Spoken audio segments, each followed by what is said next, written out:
আজকের ভিডিওতে আলোচনা করা হবে নবম শ্রেণীর ইংরেজি বইয়ের লেসন 8 হিজ ফার্স্ট ফ্লাইট। লেখকের নাম Liam O ফ্লেহার্টি।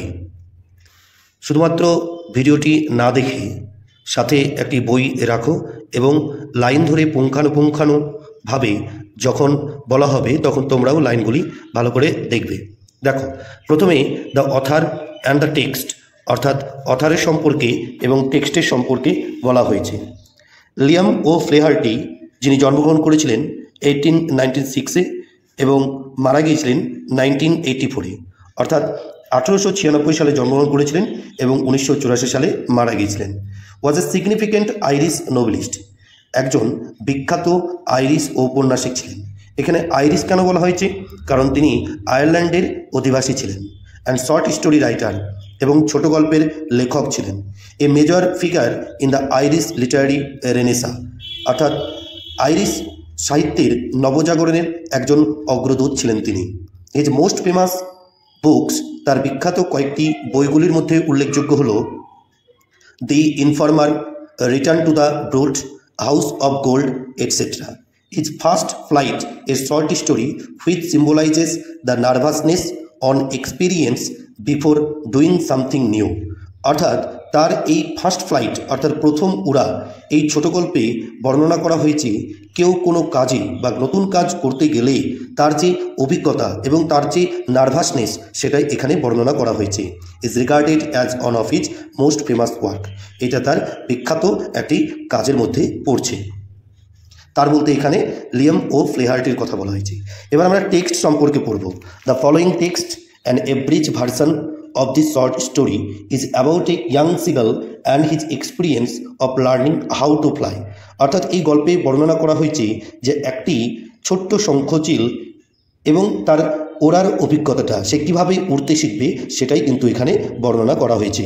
The story focuses on how fear must be conquered before one may achieve anything of significance, and like the young seagull who had to be brave in order to fly, অর্থাৎ এই গল্পে কেন্দ্রীভূত করা হয়েছে যে কিভাবে ভয়টাকে কাটানো যায় এবং কিভাবে ভয়টাকে কাটিয়ে একটা নতুন জায়গায় যাওয়া যায়।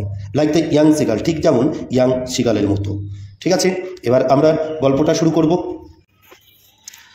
The young seagull was alone on his লেজ, অর্থাৎ শঙ্খচিলটা, ছোট্ট শঙ্খচিলটা তার ওই চৌড়া পাথরের কিনারায় একা বসেছিল। হিজ টু ব্রাদার্স, তার দুই ভাই, অ্যান্ড হিজ সিস্টার, তার একটি বোন, had already flown away the day before, অর্থাৎ আগের দিন ইতিমধ্যে তারা উড়ে চলে গেছিল। He had been afraid to fly with them, অর্থাৎ সে তাদের সাথে উড়তে ভয় পাচ্ছিল। When he had run forward to the brink of the লেজ হি বিকেম অ্যাফ্রেড, অর্থাৎ যখন সে পাথরের এক প্রান্তে আসছিল তখনই সে ভয় পাচ্ছিল। The great expands of the sea stretch down beneath, অর্থাৎ সামনে একটা সমুদ্রের বড় বিস্তার ছিল নিচের দিকে। And it was Miles down, এবং এটা অনেকটা মাইল জুড়ে ছিল, সেই জন্য সে ওড়ার সাহস পাচ্ছিল না। He felt certain that his wings would never support him, অর্থাৎ সে বুঝতে পেরেছিল যে তার ডানাগুলো যে তাকে কখনো হয়তো সাপোর্ট করতো না।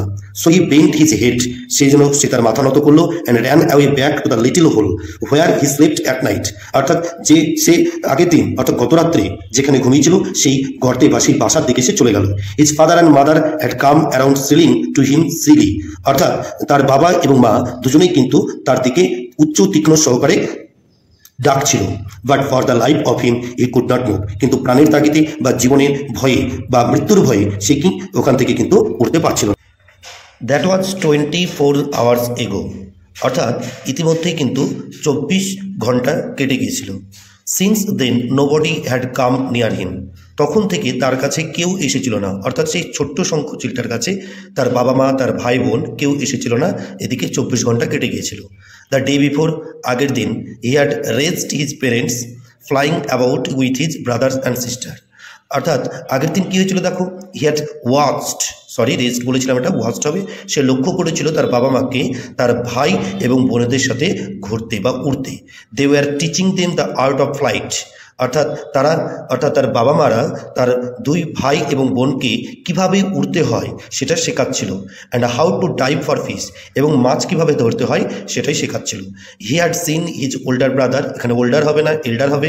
হি had seen his elder brother catch his first herring, অর্থাৎ সেই তার বড় ভাইকে অর্থাৎ দাদাকে দেখেছিল তার প্রথম হেরিং ধরতে। হেরিং একটা সামুদ্রিক মাছ, এটা প্রথম ধরেছিল সেই ছোট্ট শঙ্খচিলটার এল্ডার ব্রাদার, বড় ভাই। ওয়াইল হিজ পেরেন্টস সার্কেলড অ্যারাউন্ড প্রাউডলি, যখন তার বাবা মারা তাকে ঘিরে খুব প্রশংসা করছিল। The sun was now ascending, অর্থাৎ সূর্য উঠেছে।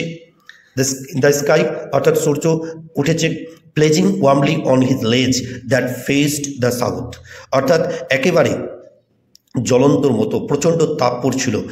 হি ফেল্ট দ্য হিট, অর্থাৎ সে তাপটা অনুভব করছিল। Because he had not eaten since the previous night fall, সেই কারণ সে আগের রাত্রি পর্যন্ত কোনো কিছু খেয়েছিল না। Now there was not a single scrap of food left in the straw nest, অর্থাৎ এখন ওই স্ট্র নেস্টে মানে ওই বাসায় আর কোনো খাবার পড়েছিল না, এক টুকরো খাবার বাকি ছিল না। His little grey body trotted back and forth on the ledge, অর্থাৎ তার সেই ছোট্ট ধূসর শরীরটা বারবার এদিক ওদিক করছিল। He was trying to find some means of reaching his parents without having to fly, অর্থাৎ সে বারবার চেষ্টা করছিল যে কিভাবে না উড়ে তার বাবা মায়ের কাছে যাওয়া যায়, সেই উপায় সে বার